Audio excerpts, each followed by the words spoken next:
My daddy left when I was a kid so I can play this boy whose daddy sucks. You're still listening. This is our final transmission.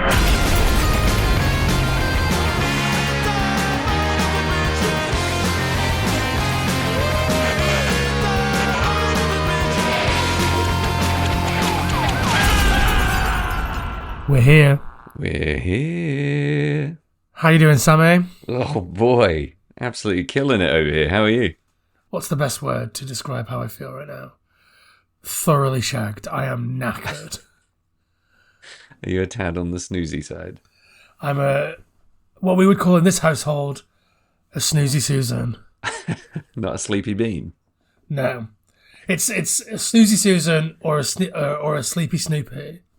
Sleepy Snoopy is nice. That's a little insight into what goes on in this house. What would you do to sleep right now? What would you give? I would cover myself in gasoline and set myself and everyone I've ever loved on fire. What a coincidence. Well, what's the coincidence? Well, oh yeah, sounds like the instigating incident of today's movie, Dream Warriors. Oh wait, no, sorry, Bad Dreams. The movie Bad Dreams, 1988's dream-based opus, Bad Dream. I've always had a bit of a soft spot for this film. Obviously, Yeah. we'll get into it hard and deep in a mo. But I'm not sure it quite landed with me this time as it did when I first saw it in my teens, or when I last watched it in my mid-20s. Well, why don't you tell us a little bit about the first time you saw this movie, how you came across it, and what the heck in the hootenanny it's all about? I mean, it was just one of those great VHS covers in the rental shop. It was like gnarly burnt Richard Lynch face. There's a knife on there. And it just looked gnarly as fuck. And it's called Bad Dreams, and I love Nightmare on Elm Street. Mm-hmm. So, like, it looked like a winner to me. And it was a winner. I don't know, maybe I was 15, 14. Mm-hmm. Like it wasn't crazy early in my horror film watching career. No, crazy early for you would have been 3 years old. Whereas crazy early for me would have been about 14. Yeah, fair. Why don't I give us a quick synopsis, then we'll go for a cup of tea, and then we'll come back and chat this fucker. Is it okay if I drink beer instead? Because I've already started and I don't want to switch. Okay, I'll allow that. Good.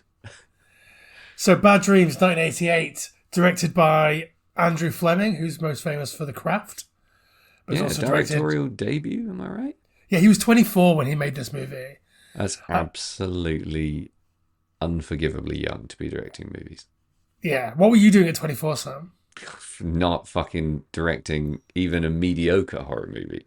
I couldn't fucking direct myself to the kitchen to make a sandwich when I was 24. I was fucking useless. Andrew Fleming also directed a film that I really, really love, which is called Dick. Have you seen that? No. It's Kirsten Dunst and another girl whose name I can't remember, who's in Dawson's Creek. And it's the 70s, and they go on a trip to the White House, and they sort of fall in love with Richard Nixon.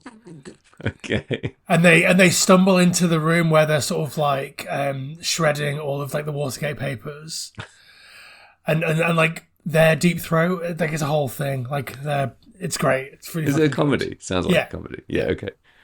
Is it Katie Holmes from Dawson's No, it's not Kate Holmes. It's the blonde one. I always get her name wrong because I think she looks like 4 other actresses, so I'm not even going to guess. But yeah, no, it's great. And he directed that. He directed like a bunch of comedy TV later as well. Am I right in thinking that the same director and cinematographer worked on this as The Craft? Yeah. Same pair. Okay, great. Yeah. That explains a ting or two. Carry on. My apologies. Yeah, so obviously he's most known for The Craft. Yeah. Maybe we'll talk about The Craft a little bit. We'll Sure. sneak some craft in. But here goes, right, synopsis. Mm-hmm. Cynthia is a small child who is part of a weird mass suicide sex cult. Sex, eh? Ooh. I mean, I think so. And the cult, led by Harris, all kill themselves by setting themselves on fire. But in some sort of freak explosion based on the fire, Cynthia survives, is blown clear of the fire by an explosion. Not quite sure how that works, but we're not the Mythbusters, Sam. So who cares? We just take it as it is. Yeah. And she falls into a coma for 13 years, and when she wakes up, she is Jennifer Rubin from Dream Warriors. Again. And then so when she wakes up, she sees visions of this cult leader who's trying to sort of goad her into committing suicide. And when she says no, the other friends that she has in this mental institution begin dying in unusual ways. Has Harris, the cult leader, come back? And is he exacting his revenge? Or is there something more devious afoot? That's a very good synopsis, Jamie. You left no stone unturned. And yet, that's the crux and the thrust.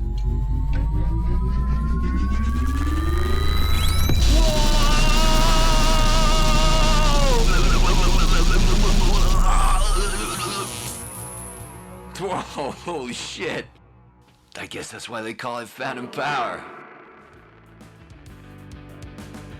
Holy crap. I don't know about you, Jamie. When it comes to influential acoustic records affiliated with the punk rock genre, there are none finer, in my opinion, than the first Sundowner record, which was released on Red Scare Industries many, many moons ago. Are you a Sundowner fan? I've dabbled. I've dabbled in the old Sundownies. You had a dibble and a dabble? Who can say they love music that doesn't love 4152 from 2007? It was an album that changed the course and the direction of my tiny little life on this earth. And Chris McCoggin, we thank you very much for that. Beautiful record. Good record, good guy, good label. We love Sundowner, we love Chris, we love Red Scare, we love 20 years of punk rock out of the beating heart of Chicago. And with that, let's go back to the show. A pretty good premise, if you ask me. We've already made some allusions to Dream Warriors. Straight out the gate, right off the bat. Which one do you like more? Bad Dreams or Dream Warriors? A Freddy Krueger franchise romp. I mean, I love Dream Warriors, but it is goofy trash. Yeah. I think the world was ready for a serious Nightmare on Elm Street film again. And that's what Bad Dreams, that's the hole that Bad Dreams was filling. It's just much more gruesome. It feels like it's more of a real film.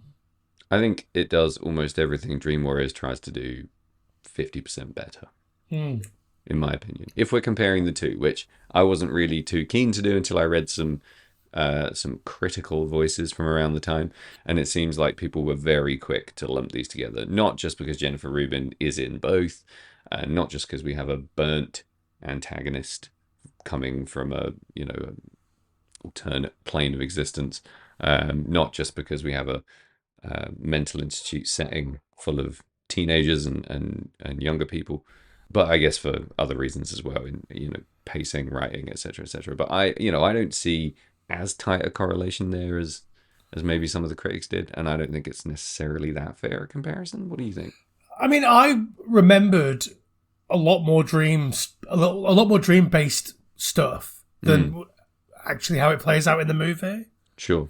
Like, it's more like they're all in like a waking nightmare as a result of like sedative drugs. Yeah.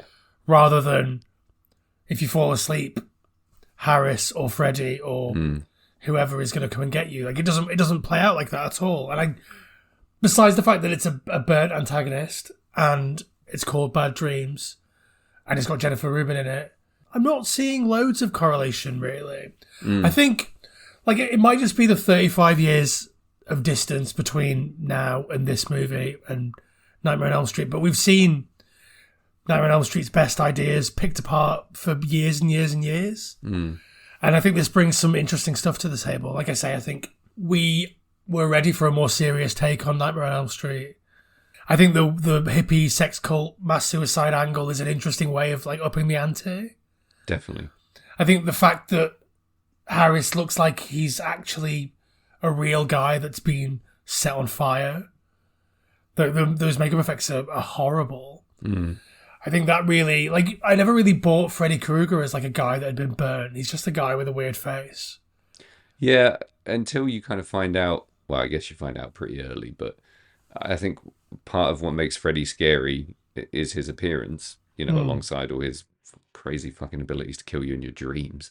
But I think maybe what makes Richard Lynch menacing in a completely different way in this movie is it kind of goes beyond the burnt makeup effects, etc., etc. It's a kind of menacing presence generally, less of a kind of nasty, gross, vulgar, violent kind of presence if we're comparing to Freddy, and more of a kind of menacing, unpredictable kind of leering, appearing and disappearing kind of ghoulish, ghostly kind of presence. Richard Lynch is probably one of my main criticisms of this film. Ooh, interesting. I mean, I think he's great in the present day content, but I just don't buy him as a cult leader. He's too terrifying. Really? Like you wouldn't join a sex cult with that guy. Do you know what I mean? Like he is. I don't know. Like I feel like he doesn't have the charisma. He doesn't have the charm. I don't see people following him. I don't see people burning themselves for him. I don't know, man. I think when you look at kind of classic cult leaders, I mean, they're very rarely super attractive, suave. There's always like an edge to them.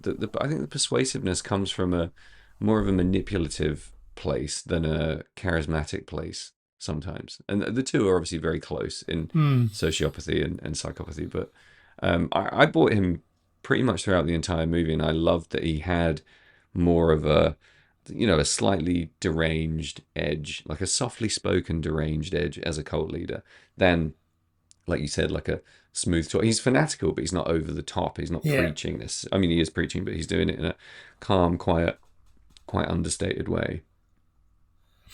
Yeah, I think, despite the fact that I don't really buy him as a cult leader, I think the character of the cult leader I think he is a cult leader that has the courage of his convictions, unlike real life cult leaders who are mostly all charlatans that have like a layer of self-awareness and know that they're exploiting people. Like he pours way more gasoline on himself than anyone else. Than anyone else, yeah. He leads by example for sure. Yeah. Everyone else gets a little ladle. He gets the full bucket. Yeah, he's leading from the front. I mean, in terms of, I guess, the connective tissue between the two movies, I think what's really important to recognize is that this can completely stand on its own two legs. It doesn't owe anything to Dream Warriors, I don't think, necessarily. It's not like we're seeing loads of stuff lifted from it. It's not like The Burning and Friday the 13th, for example, where there's just so much bleed, it's almost silly. Yeah. I wouldn't have put the two together necessarily if it weren't for the really obvious connection of Jennifer Rubin. And I think we don't have an antagonist in this movie who kills you in your dreams. That's the crucial part. This has nothing to do with sleep, really. There's some dream sequences, sure. But I think what's really important is that they're completely separate in terms of the sort of unique intellectual property kind of qualities involved. Yeah. And I think what's really clever about this film is that it doesn't put itself forward as being a clone of Dream Warriors or anything like that. It doesn't have, there's not a group of kids banding together in a mental facility to fight a dream demon. It's very different in that sense. And I think it's a little bit unfair to lump them together. It's just a clever idea. They chose the title. That was like, they did that on purpose. Like, I think when you layer the title on top, it does feel a bit more, I don't know, exploitative or wave ridey. I think my notes I wrote, bit like Dream Warriors. That's as far as I went. I mean, one of the most interesting things about this film for me, since we're on the topic of Richard Lynch, do you know about Richard Lynch's Burning? Yeah, absolutely. So I think, like, obviously he had these scars from burning himself alive when he was younger and super high in the 60s. He was tripping on LSD in Central Park. Yeah. And he committed an act of self-immolation. He set himself on fire with gasoline. And in this movie, he sets himself on fire with gasoline and burns himself to death. I mean, that's a pretty astonishing role for a guy who's been through that to take on, is it not? No, absolutely. I mean, it's brave because obviously when you're in that makeup, you have to look at yourself, and this is what you could have looked like. This is what he probably fucking did look like for a little while there. I've seen some footage of him being interviewed in the process of recovery, and he looks horrifically burned. Well, I can believe it. It adds an extra layer in the movie, I think, because it feels like he's done this before. He's tried it out. He's like he's very visibly like his skin isn't good. He looks like he's been burned before.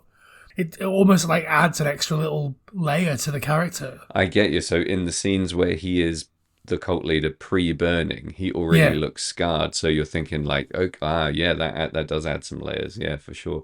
Initially, because I didn't know an enormous amount about Richard Lynch, I knew that I'd seen him in a few things and I liked him, and I thought he looked a bit like Rick Mail, and I'm on side for that. But I guess I thought to myself, ooh, that looks like some bad aging makeup. Like they're trying to make him look older in this scene because we're going to go back in time in the next section or whatever. And obviously that didn't happen. And I realized, oh, that's his actual skin. And then I looked it up and I realized, right. So that's the backstory. This is really fucking next level. I set myself on fire on acid. I know what this is about. This is my material. I mean, that's complete like dedication to your craft, right? Or is it just desperation for a gig? I don't know. He isn't massively discerning about the roles that he takes. So I've seen from his IMDb. Yeah. But like, he's good. We've got some clunkers in there. He's always good. He's always terrifying. He's like one of those actors that you got in the 70s and 80s who were just like born to play shitheels. I mean, there's another one in this movie as well, as Harris Yulin. Yeah. Who, again, like, just born to play bad guys. I love him. Well, to the point where with Harris Yulin, you're like, have they tried to fake us out and make him a good guy? And then, yeah. Spoiler alert, they didn't. Have you watched Ozark? Slight side note. I watched some of the first season. Harris Yulin comes in Ozark a little bit later on, and he is, I think it's a career-defining performance in a lot of ways. He's not just a shit-heeled? He's not just a shit-heel. He's got like a whole nother trajectory going on there. I've actually mentioned this before on the podcast, but he's absolutely superb in Ozark. It's well worth a look. I watched some like behind-the-scenes footage of them shooting the scene where Bruce Abbott's character is driving over him in that hallucination scene. Yeah, we will talk about that because that's I got some thoughts about that. But and he's just like standing around smiling. I've never seen him smile before and like look warm and nice. Yeah, not an evil smile. Yeah, like he has got a character that he plays in movies, and he is fucking sticking to it. I think what I'm wondering is Dr. Beresford going to make my list of bad doctors? Because that list is growing with every movie you bring to this podcast, Jamie. There's a lot of shitty doctors on our roster. Yeah, well, I guess, like, there's nothing scarier than a shitty doctor, is there? I mean, especially in the context of the mental health field, should we say. I mean, the body horror stuff scares me as well, like a surgeon who's going to stitch my brain into my ball bag or whatever. Yeah, that's terrifying. But a guy who's going to, emotionally manipulate me into fucking doing way worse things and setting myself on fire is a real worry. They're the ones I want to look out for. Yeah. So, Bad Dreams is co-written by Stephen E. D'Souza, who... Basically, you couldn't put a VHS in the video player in the late 80s or early 90s without seeing his fucking name. Yeah. He is absolute ubiquitous 80s film writer, man. And you're a fan? I mean, look at the tenure. You can't go wrong with the movies that he's written. Die Hard, Commando, The Running Man. Like, he's done some shit later. Yeah. But like, that's when he was hell of a run. Yeah, when he was in that sort of peak period in the 80s and very early 90s, he was killing it. When cocaine was cheap, he was killing it. I mean, we've also got... I mean, there's some serious pedigree in this movie. Like Andrew Fleming, yes, it's his directorial debut, but he's kind of under James Cameron's wing at this point, I gather, and he's taking cues from a few other prestigious people in the industry. We've got Gale Ann Hurd, who produced Aliens, The Terminator, who later went on to write, I think, Terminator Dark Fate, potentially. Had a huge career. Yeah. Married to, was Roger Corman's assistant for a while. Married to James Cameron, divorced. Married to Brian De Palma, divorced. She's bringing serious Hollywood chops to this little Bad Dreams flick here. What a team. What a team. I think it was all based on the script. So, like, from what I gather, Andrew Fleming and like some childhood friends have been working on the script for a long time. And they wanted to do something with the sort of supernatural slasher genre and flip it on its head a little bit. And make it a bit more cerebral and a bit more sort of character-based. Mm-hmm. Which I'm not sure if they actually succeed in making it character-based in the end. No, I would say, if I have any criticisms of it, it's a little bit puddle deep when it comes to character stuff, which is obviously a bit of a bugbear of mine. Something I love is a character-driven horror. But I think it's written in a really taut way that feels deliberate and feels worked on. It doesn't feel knocked out, in a boozy, drug-fueled weekend. It feels like they've actually sat down and taken some time over this. So it makes a lot of sense to me that you say that a close-knit group of friends wrote it over a period of time with a very specific goal. Because I think it feels that way. And I think the cinematography, the directing, and the writing are the three biggest strengths of this movie, if you ask me. And that's a pretty strong combo, right? Yeah, I mean, I think there are some things that aren't great in the writing. Oh, there's some terrible dialogue. There's some absolutely cheesesteak dialogue.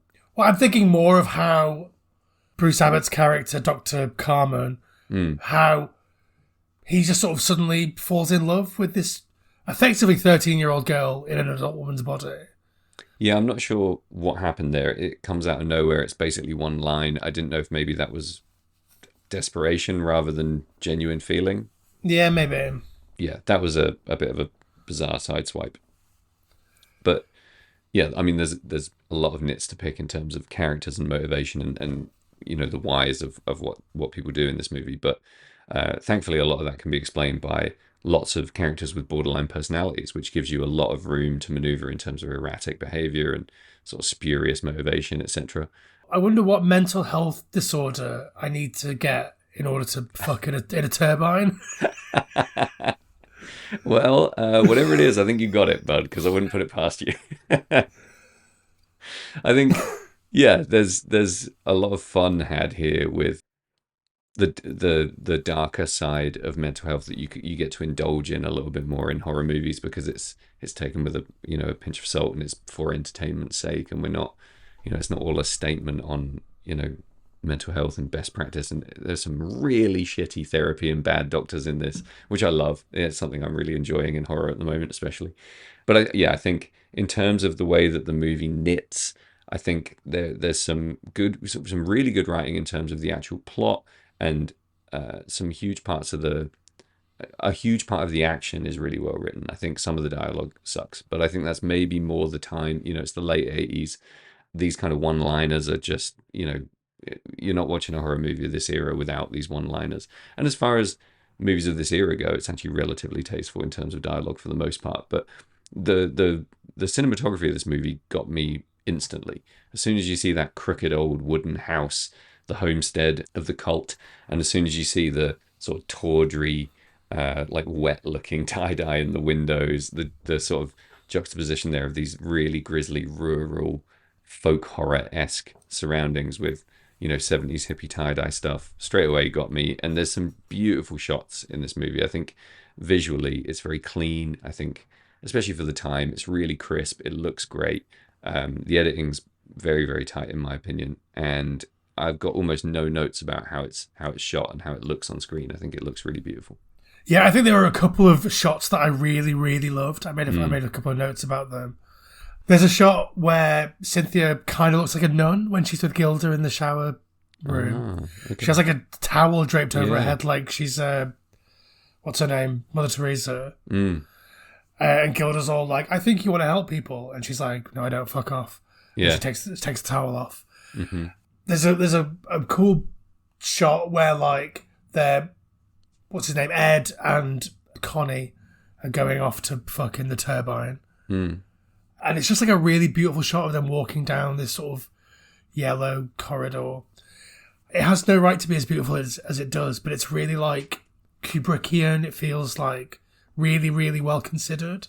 Yeah, I knew you'd like that. That whole turbine scene felt very X-Files, and I thought of you as soon as that shit started to unravel. I think for me, a lot of the camera movement's quite clever. The opening sequences of the cops and the fire brigade investigating the burnt building and putting out the fire. There's some great crane stuff. Everything's kind of off kilter and on a wonk. You automatically feel like you're on the back foot a bit in that whole scene. There's a beautiful like kind of tracking shot and then over the edge downward pan when I can't remember who it is. One of the characters leaps off a balcony and falls to her death. It's a great shot. Yeah, it's a really good shot. That's yeah. Miriam's death is. That's it, Miriam's death. Yeah, and I think that's actually in the trailer, that shot, which is a real shame because it gives away one of the best bits. But that reminded me of a bunch of great shit, and I think the pedigree of the cinematography is pretty peak in this. I think the dude did a whole bunch of stuff of varying quality, but I skimmed through his IMDb and there's some gold in there for sure, including The Craft. I mean, I feel like The Craft isn't a particularly attractive movie.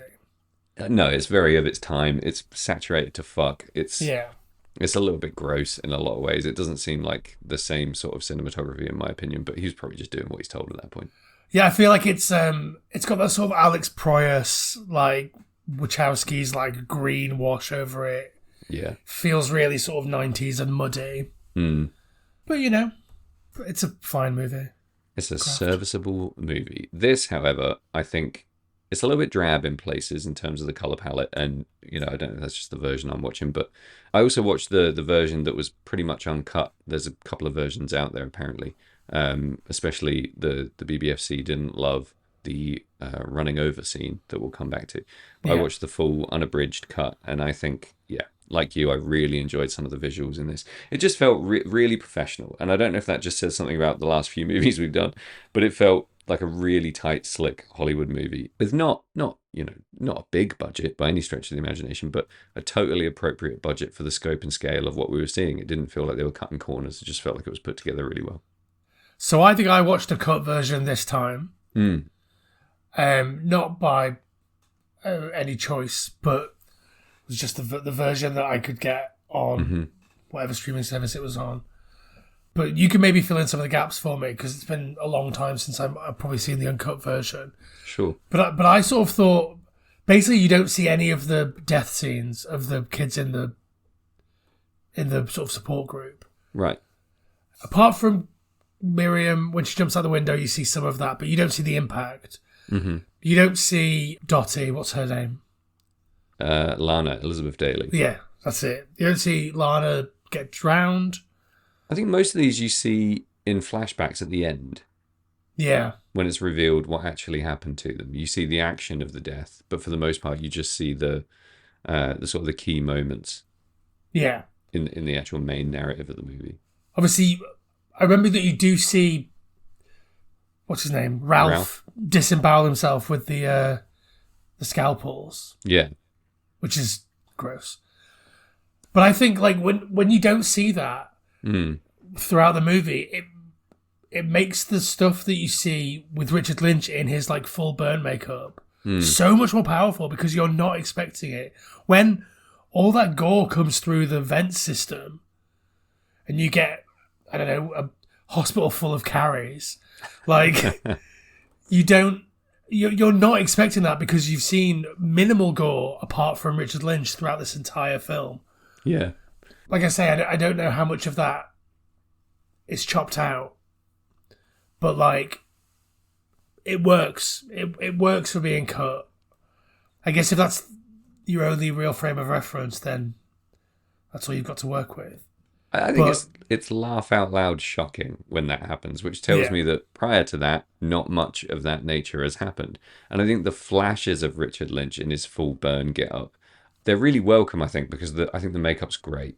It's I'm really good. Not questioning that makeup at all. I think it's brilliant. And when it pops up, you know exactly what you're in for. You know that this is a sign of the menace to come. And it serves I don't think it's gratuitous. I think it serves a really good purpose.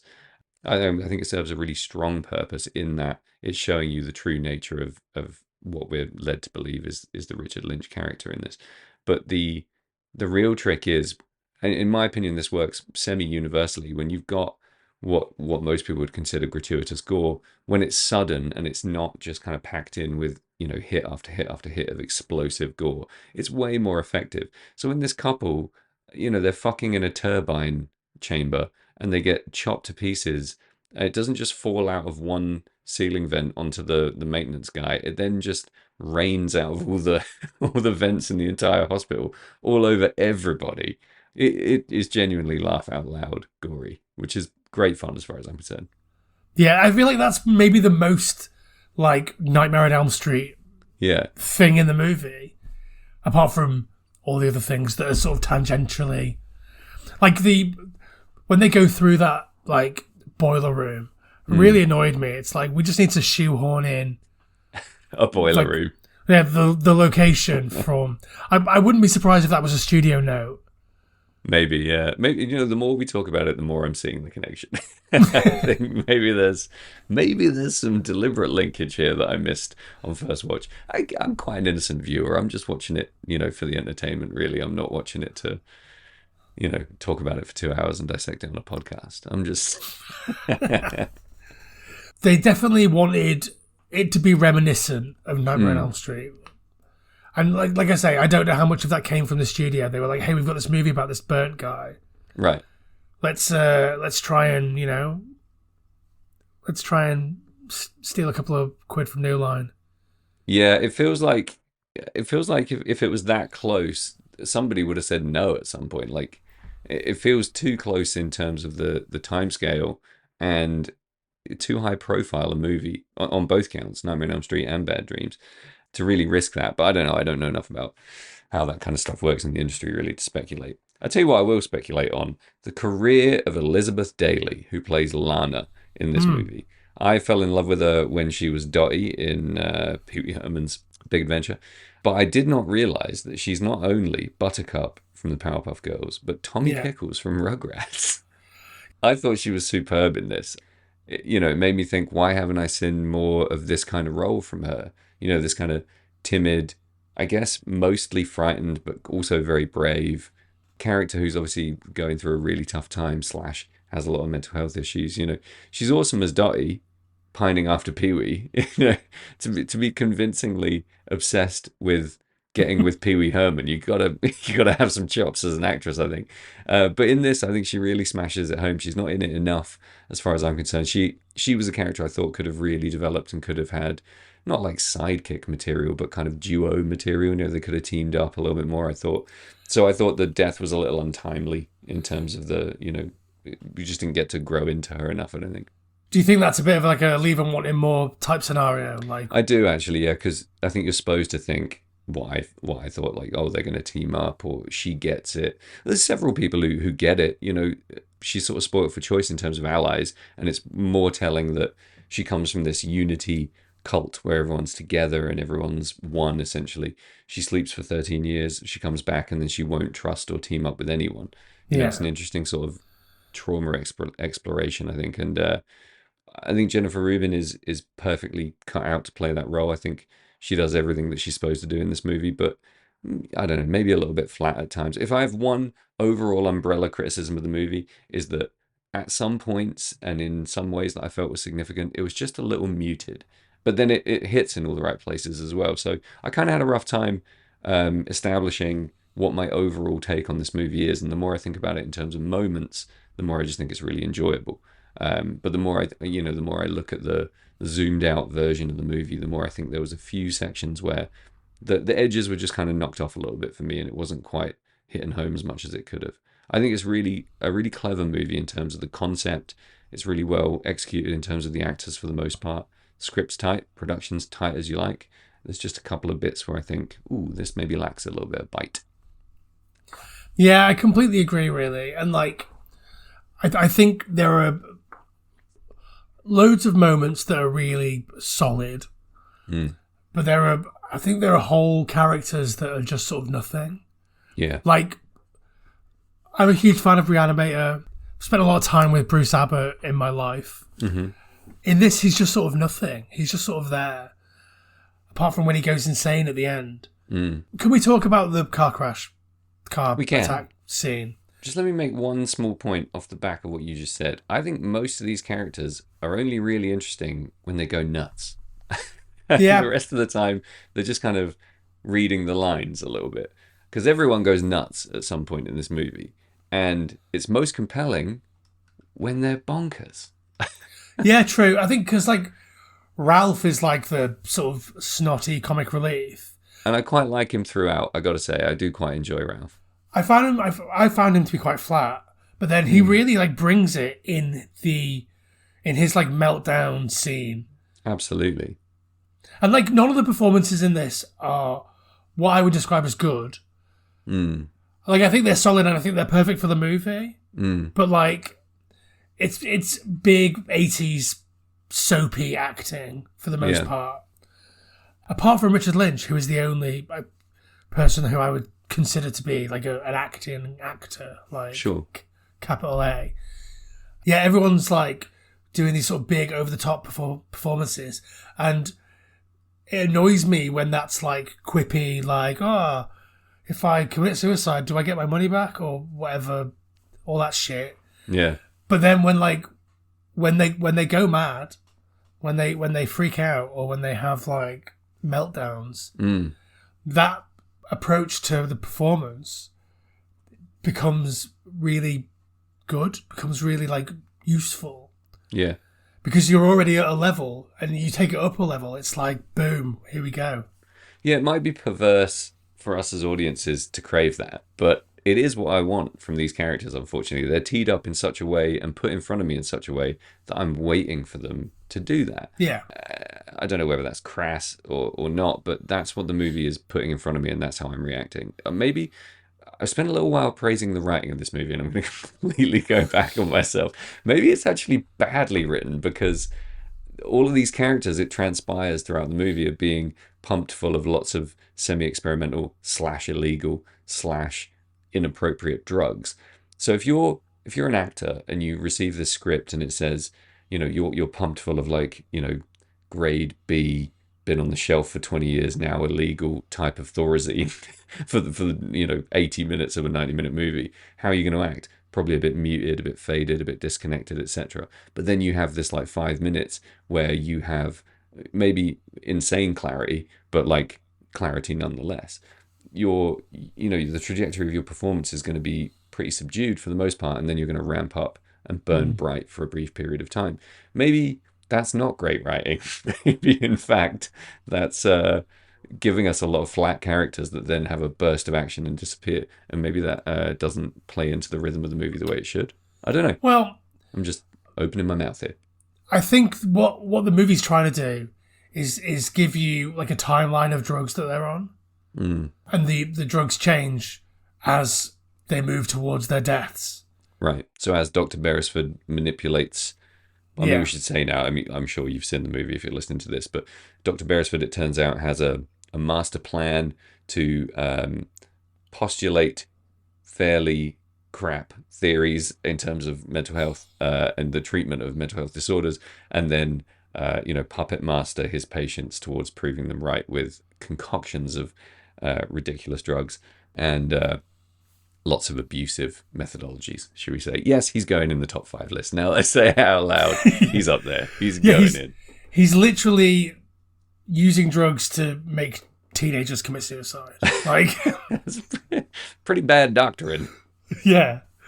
I wouldn't choose him from a list. He's going to be on some lists. He's going to be on my bad doctor list, guaranteed. And what I look for in a bad doctor is also an excellent performance, and I think he absolutely nails it in this. Again, just not there enough, but because he's Harris Yulin, like he's going to be a baddie, and then like it's happening, and you're not like we're sort of moving through the movie, and he's not showing any baddiness. And then suddenly, boom, he's the baddie. And that's great. But like, when you set a movie in a mental hospital, you're sort of caught in the idea that things maybe aren't as they seem. Sure. But then that also butts up against like the conventions of the slasher genre, where you absolutely buy this supernatural slasher figure. You believe that he's there because you can see him. Like, even watching this now and having seen it before and maybe not remembering it quite as well as I thought I did, I had completely forgotten the twist ending. Mm-hmm. When I was thinking about Harris Yulin's character, Dr. Beresford, I thought maybe he was like an acolyte of Harris, and he was sort of helping to move things along for the spirit or whatever is haunting these people. Obviously, that's not the case. I never doubted that Harris, the character Harris, not Harris Yulin. Yes, it's confusing. But I never doubted that Richard Lynch's character wasn't there. Like, I always just sort of believed that this was really happening, and I think that's a clever way of building on the mythology of a film that you're sort of trying to tie yourself in with, because we all know that Freddy is real in the context of the movies. Yeah. So we're seeing this thing that feels almost generous, reminiscent of the Nightmare on Elm Street movies. So you buy into it. Well, I buy into it anyway. I don't know about you. Oh, I buy that he's there from the very beginning. Yeah, she's being haunted. It's legit. He has the power to manipulate real life, real time events from the grave. But then obviously, I guess we find out that we're only ever really seeing things from her perspective. So when we assume that he drowned Lana or he convinced Miriam to throw herself out the window after being in the lift with her, and that's all going on inside Cynthia's head. It's so obvious, but then it also is like, I believe this one thing for the entire movie, and now this feels like a much bigger twist than it should. Well, that's why I think it's really good misdirection, because, the worst kind of misdirection you see coming a mile off. The best kind, I think, leaves you smack bang in the middle of not seeing it coming and not looking elsewhere for it at all, being totally blindsided, not thinking, oh, there's misdirection at play here, maybe it's the butler or whatever. You just don't expect there to be a plot twist. And I think that's what this does really well. You totally buy, like you said, the fantastical horror element of this guy basically being a ghost and being maybe empowered by the corpses on his conscience and coming back to kind of suck her in to complete his culty whatever the fuck. And because you so wholly believe that, you don't even see a seasoned villainous actor like Harris Yulin creeping around in the eaves and then popping out at the end to be the mastermind behind it all. And I think that's good writing, basically. Yeah. Or a naive audience, me. Well, but also me. Like I say, like, when you watch any film set in a mental hospital or a mental health facility or whatever we want to call it, like, you have to think, right, okay, the film is telling us something about these characters. Maybe they're not to be trusted. Or their perceptions are not to be trusted, rather than, I don't just mistrust everyone that's got mental health issues. I wouldn't like any of my friends. But yeah, so like you're set up to like think something. But like I said, I never considered it in this because it's just so matter of fact, and like we don't really know that Cynthia is mentally ill. I mean, this is a criticism. Another criticism is that she came out of a coma after 13 years. She went into a coma at 12 years old. She's not a child in an adult woman's body. Right. She's an adult woman who has... She never comes across as, like, someone that hasn't been around for the last 13 years. She doesn't know about CDs, Jamie. She doesn't know about... She doesn't know about MTV. Yeah. CVs and MTs or whatever MTV. She calls them. Yeah. Again, I enjoyed that dialogue. I thought it was good. I think you're right. I mean, one of the scariest parts for me is that she probably has no mental illness. She's come out of a coma and she's dealing with trauma, sure. I mean, she doesn't actually remember any of it, so she has a lot of therapy ahead of her, but she's immediately pumped full of insane drugs that totally send her batshit insane. And the same for everyone in this place. It seems like, they're all obviously battling something, but they're being fed a cocktail of hallucinogenic. There's opiates in there. There's at one point he pulls out a vial of pure THC and says it. I can't remember what he says. Be like, "This is to get the whole of Detroit high" or something. Like he's just like, and they're putting that in everyone's food. Like it's completely nuts. Did you know that guy is Roger Rabbit? Oh really? Yeah, that's Charles Fleischer. So like when I was like a little kid, maybe 5 years old, I only had like, I don't know, 4 or 5 videos. Yeah. And one of them was the video that they give to video shops to make them order Who Framed Roger Rabbit to have in their video shop. No way. So it's just him talking to camera, occasionally doing the Roger Rabbit voice. Brilliant. Like intercut with a couple of scenes from the movie. And it's like maybe 20 minutes long. And Nice. I would watch it all the time because I had 5 videos. Yeah, it's on the rotation. So his face is burned into my skull forever. I mean, I love that scene. That was one of my favorite parts of the movie, and I felt like, pacing wise, it was put in a pretty good spot for me, because I'm not saying I was drifting, but I needed there to be a resolution somewhere, because there's just so much build and build and build. And when you find out just the absurd amount of drugs that this guy is just hurling into people's veins, I was like, oh, that's absolutely priceless. Really. If we were playing who you're casting in a remake, that character is Wayne Knight for me. Who's Wayne Knight? He's Newman in Seinfeld. He's in Jurassic Park. Yeah, absolutely. Yeah. I mean, Wayne Knight in every role in this movie. Yeah. But yeah, so let's talk about the car crash, kill, murder scene. Let's do it. Go on. You first. Does it suck? Fuck no, it's incredible. Is it a cop-out? In what sense? In the sense that it doesn't actually happen? Yeah. No, it's... I hate this, right? It's the opposite of a cop-out, because it's bonus death. You know, he dies in this spectacular, grisly way that we get to see from multiple angles, multiple times, and then, wapow, he's still alive. And we get to see him die again. That's what I want more of in villain deaths. I want to see them die in multiple ways, many times. I don't think it's a cop-out at all. I love a good, dream death followed by real death. You hate it. I mean, I like the act of it. Like, I enjoy the whole thing of it. I enjoy that he calls Dr. Beresford Dr. Addictive Buttface.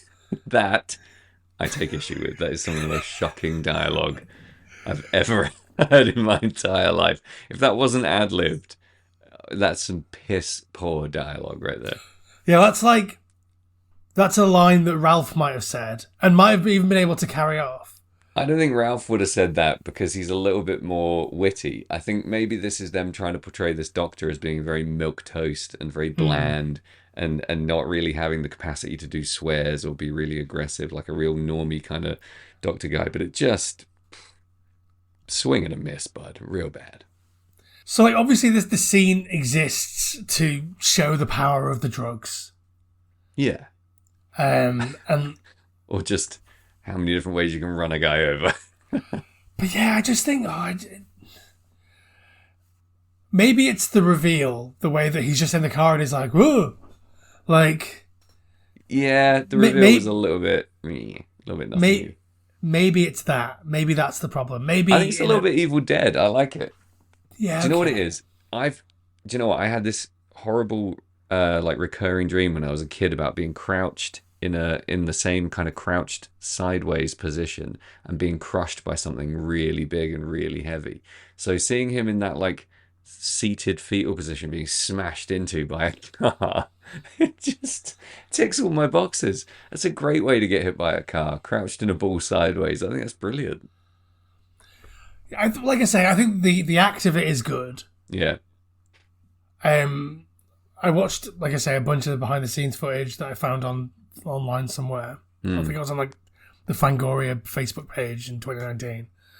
It's fun just watching people squirt blood on a car windscreen. Yeah. It's so fun how like your brain like fills in so many gaps. Because literally just watching a windscreen with Bruce Abbott behind it and 2 guys are just like squirting blood on it. And in the context of the movie, that's a thing. That's a thing that happens. Yeah. It's just weird. It's weird how your brain does that. I think it's movies, but you know. I take no issue with them giving us a hallucinatory death followed by a real death, followed by a fake out return, followed by, I think it's cool because you're given license to do that by the fact that at this point everyone's hallucinating, and I think that's fun. Can I say something There's a character in this film that doesn't die, and I really, really wanted them to die. Who did you want to die? The cop. Oh, obviously. Yeah. Yeah, he does not die. Not a terrible movie cop. He's trying to do his job. No, he's not.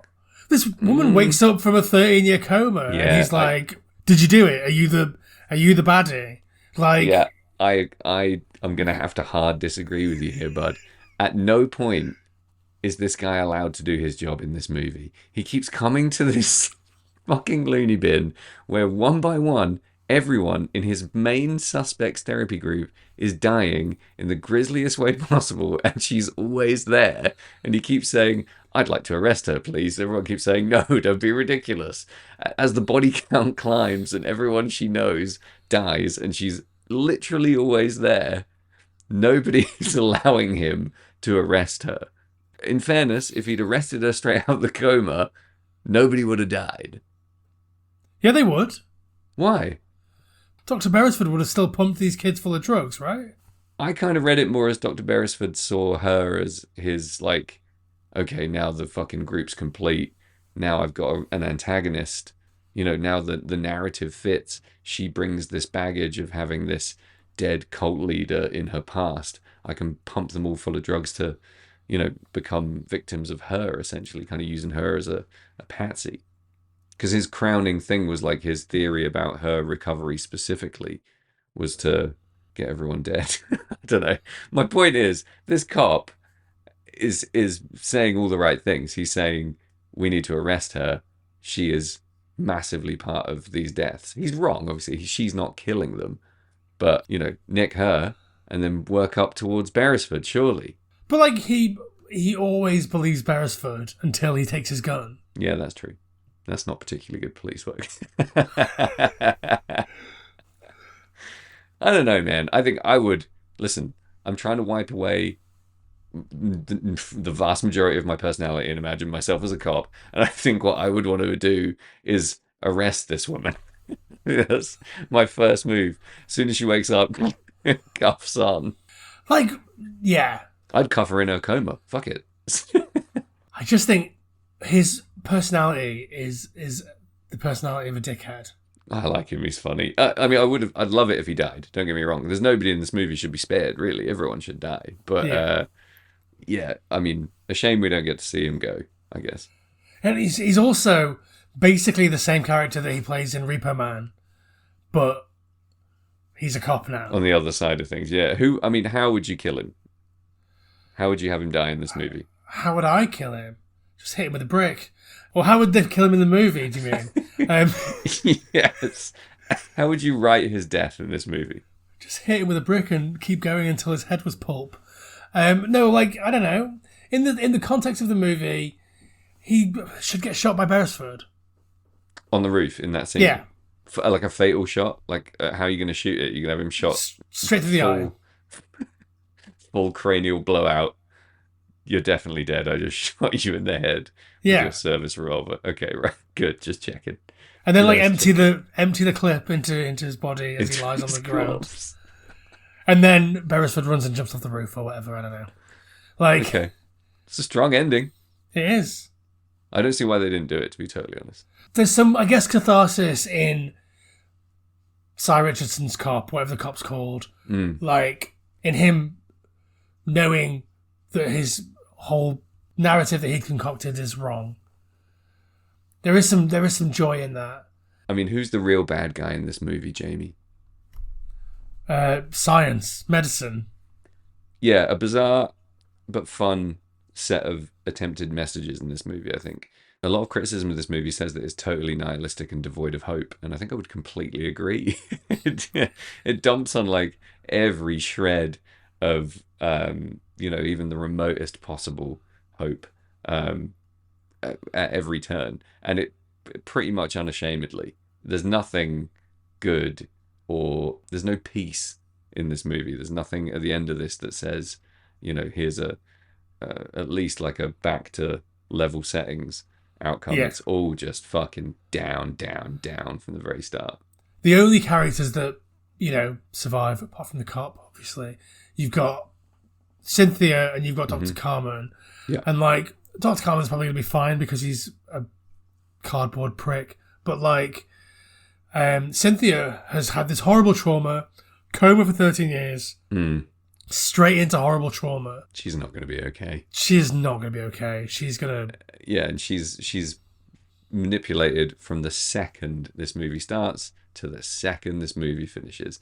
She lacks any real sense of agency, even when you think she's acting of her own free will and of her own kind of off the steam of her own sobriety and making progress and sort of healing. Nope. None of that is happening. It's just getting worse and worse, and she's just being manipulated more and more and more. She's a really tragic character. Takes a little bit out of how much we relate to and enjoy her performance, I think, because she's so constantly browbeaten, manipulated, and led. That makes for a difficult protagonist, I think. But it plays into the movie's theme of nothing is okay and nothing will be okay. Yeah, which I enjoyed.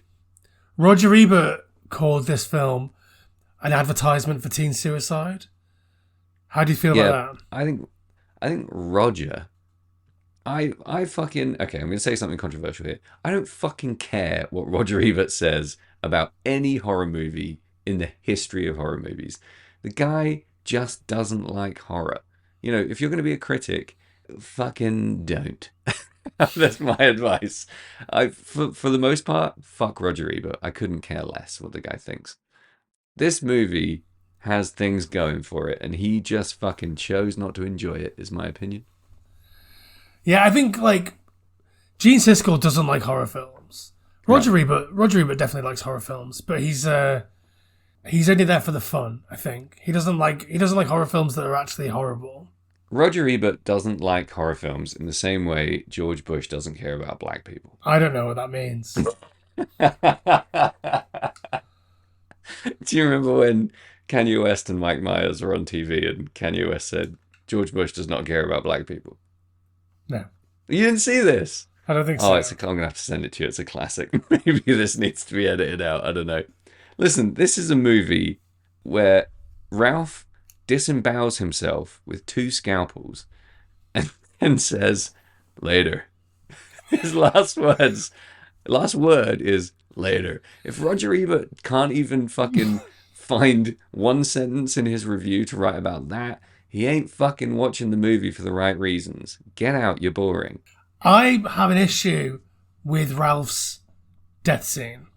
Okay, hit me. So, we're meant to believe that it is the cocktail of drugs that has sent everybody over the edge, right? Yeah. But when Dr. Carmen has his episode later on, it's because he takes one of Ralph's drugs, thinking it's Valium or whatever. Yeah. So, Ralph didn't take the drugs. That day he didn't, right? So that's a whole day where he didn't take the drugs. So but Ralph's a different thing, though, right? He's having a lot of his violent urges suppressed by the drugs. Well, that's what they're telling us, but surely that's a lie, because if Dr. Beresford wants him to commit suicide, or what's the thing? Die by suicide? Is that what we say now? Complete suicide. Yeah. Yeah. If he wants to punch his own ticket, then that's way more PC. Punch his own ticket. Cut his own cheese. Yeah, I think maybe Dr. Beresford's motives are slightly murky at this point. I thought he was trying to manipulate the scenarios of their deaths to be pinnable on Cynthia, to back up his theory about his, very exciting pharmacology and, psychotherapy shit. So, because he actually drowns and pushes people to their death, right? He physically does that. So he succeeds with Ralph because Ralph dies by suicide with Cynthia there in such a way that could easily be pinned on Cynthia by disemboweling. Except it couldn't be, because the angle that he did it and all that stuff, like police science is a thing. Yeah, but up until this point, killed. they're still kind of trying to pin stuff on her. Like when Beresford is defending her, he says, "Oh, what? So she drowned her without getting wet," that kind of thing. I think the idea is that she's talking them into ending their lives, or that she's instrumental somehow in their deaths in a way that, you know, they can't necessarily pin. I don't know, man. I think the motivation's questionable, and I think I kind of enjoy that because it lets you speculate more and it lets you have conversations about it. But Ralph's death, I don't believe that he died by his wounds. That's my only problem. I mean, a scalpel goes pretty deep, right? I mean, it's only like 1.5 inches long scalpel that goes into him on either side of his main mast.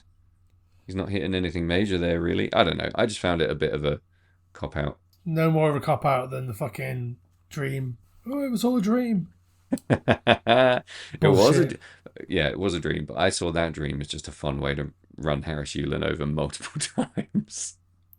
I was writing a note when the "it was all a dream" reveal happened. So when Harris Yulin came back later, I was like, "Wait, what? We've got rid of him already." So you didn't see that, right? He's done, and I had to take the whole movie back and be like, "Oh, okay." Do you notice Ralph wearing a Terminator t-shirt at one point in this movie? Yeah. Pretty cool. What about the music? Tell me what you think about the music in this movie. Well, so holy cow, is it a wild ride? I wanted to say, like, the end of this movie, it ends so abruptly.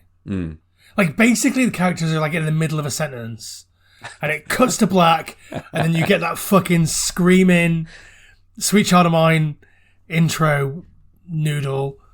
Like, worst part of the movie for me. I did not want to hear that song or any Guns N' Roses. It's so incongruous. Like, there's no need for there to be "Sweet Child of Mine." Like, I know that when they chose "Sweet Child of Mine," it wasn't "Sweet Child of Mine" yet. It wasn't the one fucking Guns N' Roses song that we've heard every day for our entire lives. Yeah. Maybe them choosing that song was part of the filmmakers' dastardly plot to make us all want to commit suicide. Could be. I take a slightly more generous view of this. As much as I really dislike that song, I think it's perfect for the credits of this movie. Because they're always calling her Love Child, and it's a post-70s hippie song, isn't it, really? It's such a damp, boring, wailing, annoying, grating, you know, fucking ode to everything that sucks, really. Like, and it feels post-70s hit. It feels like an evolution of that 70s hippie sound. It's like if Jim Morrison was just somehow even more boring, he probably would have gone on to sound like Sweet Child of Mine. So I think it's perfect for the credits of this movie, and I hate it completely. So, like, I love that record. I love Appetite for Destruction so much. Apart from Paradise City and Sweet Child of Mine, like, every song on that is an absolute ripper. Right. But those two songs suck so much. And those are the only songs that you fucking hear. But it's perfect for the credits of this movie, right? Like, it fits. If I'd have had two scalpels. People who like Sweet Child of Mine, there's bound to be billions of them out there. Maybe one of them is listening to this podcast. It doesn't do any harm for them at the end of this movie, and that is the vast majority of people, especially at this point in time. You know, in 1988, nobody's going, "Oh God, Sweet Child of Mine" at the end of a movie. People are going and dancing in the aisles. They're having a great time. I don't think they are. Fucking blows. It sucks so much. And so does most of the music in this movie. Did you read the little piece of trivia about what was going to be the end credits? It's X, right? Yeah. Yeah, that would have been great. Yeah, that would have been considerably better. What is the version of My Way, by the way? It's Sid Vicious. It's not the Sid Vicious version, is it? Yeah. It doesn't sound like it. That's exactly what it sounds like. Oh, weird. And you know it's Sid Vicious because at the start he says, "You cunt, I'm not a queer." Good old Sid. I have that on vinyl, on single. I don't know why. Oh, rough hang. I think because they were given away for free at one point. I think, yeah, music-wise, not great. On the B-side of that 7-inch is it Friggin' in the Riggin'? No, it's A Punk Prayer by Ronnie Biggs. Oh, God. Oh, my God. Oh, yeah. I mean, I think this movie was a very good idea, very well executed in a lot of ways, got in its own way a few times, still very entertaining, very slick in terms of the the way that it's all kind of pulled together at the end. I actually really enjoyed the ending. I'm not hypercritical of those kind of quick endings because everything's resolved. You might as well get the fuck out. Nowadays, modern horror endings tend to annoy me a lot more, where they try and be poignant and they try and provide lots of kind of epilogue style. There's always a fucking montage and a whole bunch of like after the fact character development they just never bothered to do during the actual movie. I'd rather you just said the movie's over. Sweet Child of Mine. I would have rather watched 7 more hours of movie if it meant it would delay getting to Sweet Child of Mine. I can't even tell you how quickly I turned this movie off. When I heard that riff, I was like, oh, really? Click. Goodbye. So quick. I don't think anyone's ever turned Sweet Child of Mine off quicker. It was just long enough for me to recognize it, and then it was gone. The music in this movie sucks as well. Like the score music, it sounds like Magnum PI or something. Do you know what I mean? It's I hate to say it, but it sounds a lot like Dream Warriors. It's fucking the same as Dream Warriors. The soundtrack of Dream Warriors is amazing. You think so? I think the song Dream Warriors by Dokken is so fucking good. This feels a little late in the pod to say this, but I really don't like Dream Warriors at all. I can see that because it's... Couple of good scenes, couple of good, genuinely scary scenes, but fuck me, what a mess. Yeah. Are you familiar with the song? Do you know the song Dream Warriors? Yeah, I don't like it, dude. Do you not like it because it doesn't make any sense because it's written by a man with a very limited grasp of English? No, it's nothing. I love loads of music written by fucking English-speaking people with a limited grasp of English. I just didn't like that song, really. Can I remind you of how the chorus goes? Please do. It goes, we're the Dream Warriors, don't want to dream no more. We're the Dream Warriors, and maybe tonight we'll be gone. I like it a lot more when you do it. God, what a crock of shit. I don't know, Dream Warriors. What's the guy from Dokken called? Like Bobby Dokken or whatever? Peter Dokken, yeah. No idea. Dokken. Oh, Jesus. His voice is amazing. Very high. I don't know. I'm glad we're not really doing any Nightmare on Elm Street stuff. We're not really doing any major horror franchises, which I love. Which brings me on to my next point. This movie gave me not even the shred of an impression there would ever be a sequel, a reprise, a legacy sequel, or a prequel, which I loved. And that kind of ending does that for me. It's like, thank you for watching this very self-contained film. The end. These characters are all done for now. And I really like that. I think it bookends a piece. And I wasn't left wanting more. And not in a bad way. I completely agree, and I like a lot of the marketing around the time it was coming out was like, there's a new killer in town, and he's called Harris. Like the trailer is like, you've seen Friday the 13th, you've seen Nightmare on Elm Street, now get ready for Bad Dreams. And it's like, okay, that's how you market a film in 1988, I guess. But like, the marketing feels like we're setting up the next, horror icon. Yeah. But like, how would you sequelize this? Even if they decided, okay, this film did really well, which it didn't, but this film did really, really well. So we're gonna make Bad Dreams 2 Badder Dreams. Badder. More worser dreams. But like, you've already fucking Mrs. Voorhees the killer anyway. Yeah. So like, what do? Be like, oh, but now he is back. Like how? You can't do it. First of all, plenty of movies have done that. Well, yeah. Friday the 13th, for one. Yeah, some of the most successful horror franchises on Earth. Second of all, can you go back to the start of this podcast, please, and just edit out where I said I didn't think it was trying to be Dream Warriors, because I wasn't aware of that promotional campaign. Now I sound like a complete fucking idiot. But yeah, I think there's definitely an argument to say you can sequelize anything, and, give me 2 minutes and I could sequelize this fucking easily, but it doesn't. Well, we got time. Okay. His fucking son, the doctor's son, just carries on his work. You thought those bad dreams were bad. Get ready for worse dreams. Just fucking, it's easy. Bad Or Dreams like, 2, literal nightmares. yeah, or you do a Predator 2 and you follow the cop. You get Danny Glover in there and, you just fucking, I don't know, man, you can sequelize anything. But my point is, this doesn't feel like it needs it. It's a cool tale in and of itself. It doesn't. Yeah, it doesn't warrant it. Mainly because no characters are really strong enough to kind of carry on for another movie. It does its job in a fun, self-contained, pretty well executed way, and it doesn't make you think, hey, you know what I want more of? Harris. Or, really wish Ralph hadn't died. It resolves nicely, unlike the riff in Sweet Child of Mine. If I was sequelizing it, it's hit me. We do a Friday the 13th 7, 5, whichever one it is. Well, go easy now. Big difference. 5 is unwatchable. 7 is great, in my opinion. Which one's 5?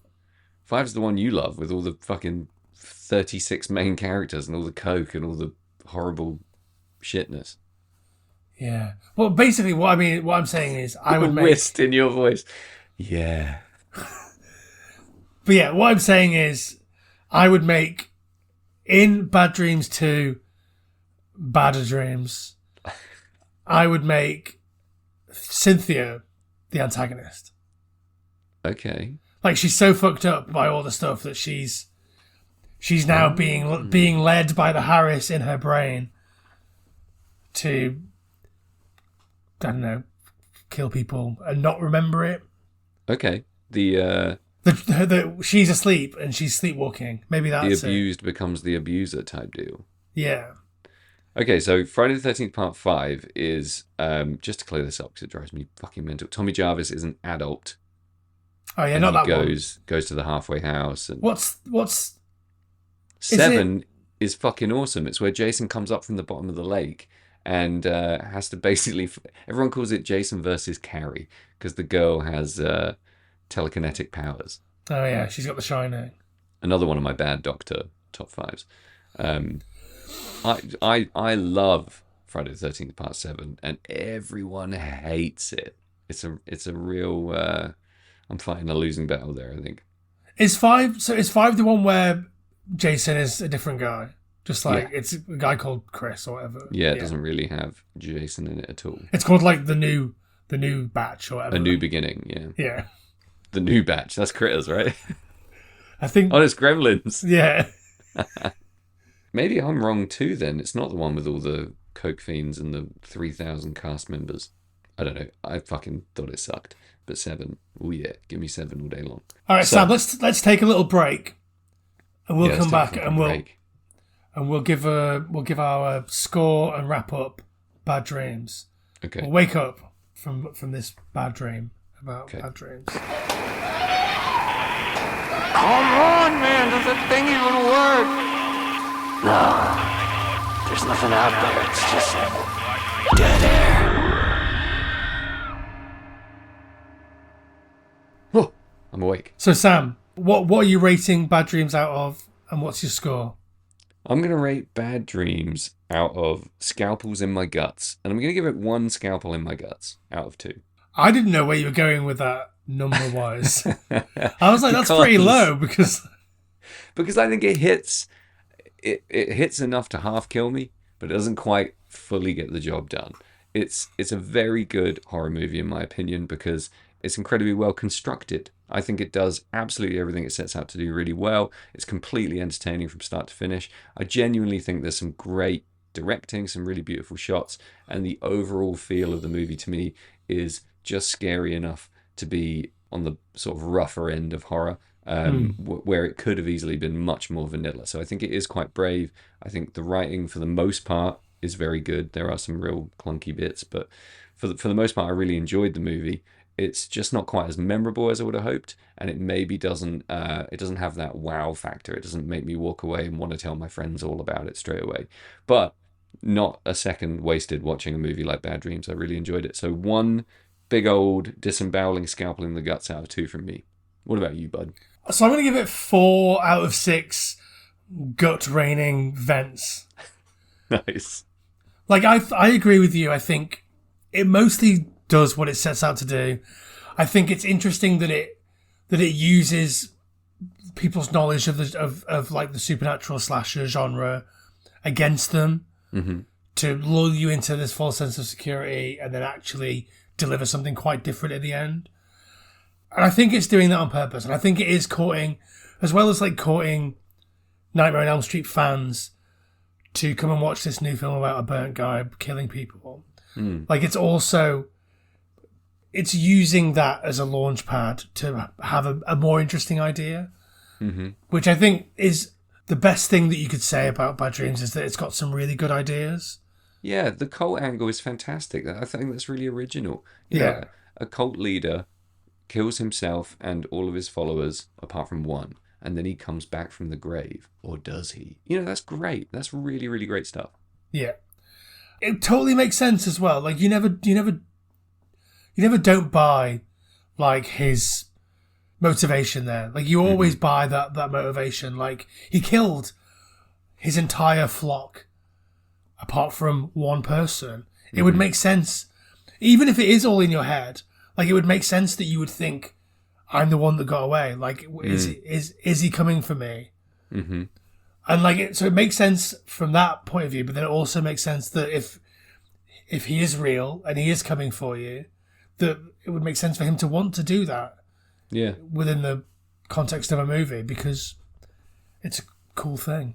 That's what I mean. Conceptually, it's strong. I think one thing we didn't talk an enormous amount about that I just want to touch on very briefly is the visual effects in terms of, we talked about the burn makeup that Harris wears, which is not overused, I don't think. We kind of want to see more of that again. It's got that kind of classic makeup and monster movie type thing going on where you crave more of it and you never quite get enough, which I think is brilliant. But the scene where we see in quite graphic detail all of the cultists burning, it's like a fire overlay effect, right? Yeah, so it's a composite effect. It's brilliant. Yeah, so I think that's really genius, because obviously it shows, like, at the start, the sort of purifying nature of the fire, and they're all sort of enjoying it.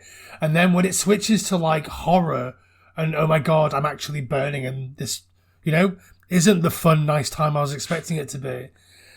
Like, they switch from this sort of composite effect where you can see people and you can see them sort of experiencing it to, like, stunt performers engulfed in actual flames and flailing about horribly screaming. Yeah. And it's so fucking effective. It's like, I don't know, there's that meme that was going around, expectation versus reality. And it's like, that's literally it. It's like, this is what you thought it was going to be like, but it turns out you're just on fucking fire, mate. You're just going to burn to death, dude. Yeah. Holding your baby. I mean, it's such a bleak and punishing scene, and it pulls no punches. And that transition, like you said, from the composite fire to the stunt performers actually on fire and all of the different body parts on fire, I just thought it was really well done. The house exploding was great. Everything with fire in it in this movie was executed really well. And I'm led to believe that's not easy in movies to do that really well.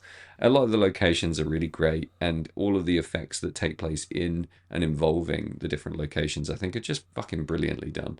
So huge props. I want to make a proper special note to go back to the fact that Richard Lynch played a horribly burnt man who was burnt in a very similar way to the way that he was burnt in real life, because I think a lot of the performance chops in this movie land with him. He's an absolutely fantastic and wholly convincing villain in this, and for him to step into that role having lived it, and that's beyond excruciating in ways I can't even imagine, and then he chooses to recreate it for his art. I think that's massively admirable. You don't read that in a fucking what's his name, Dickhead Ebert review, do you? Roger Ebert. No, you don't. I mean, they do reference the fact that he is physically scarred.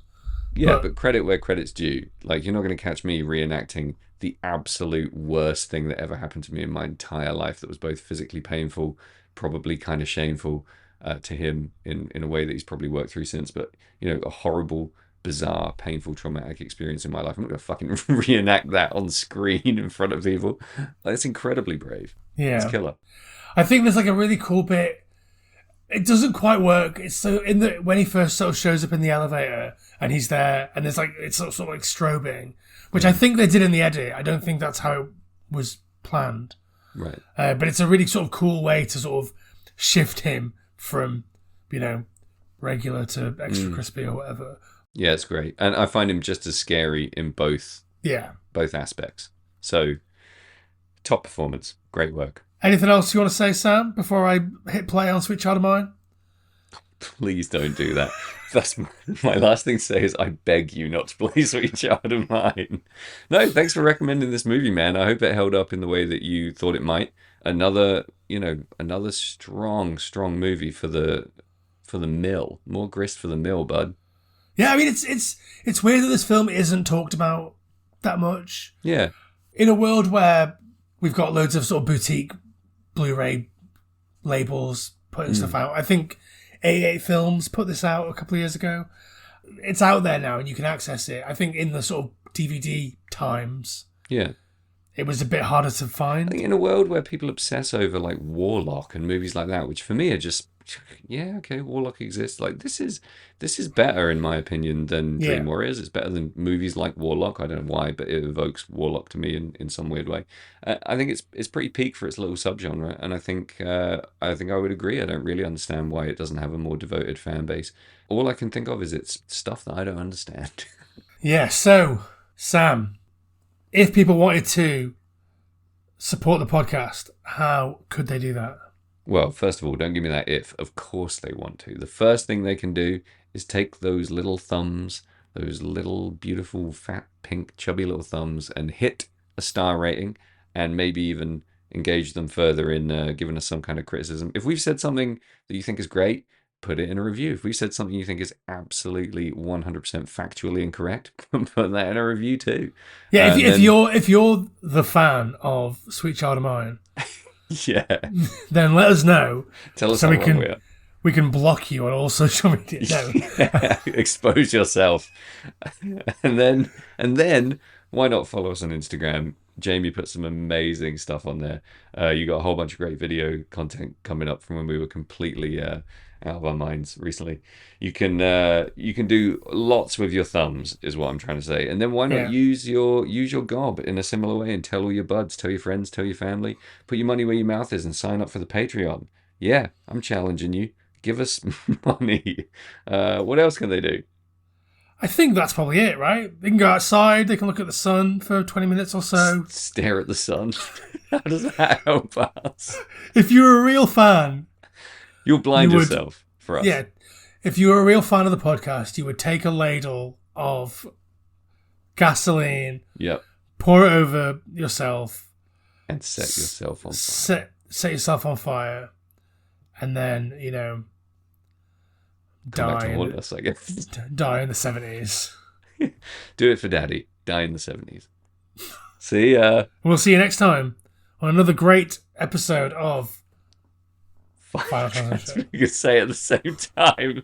Hopeless. But I can edit it so it's at the same time. 3, 2, 1. Final transmission. Nailed it.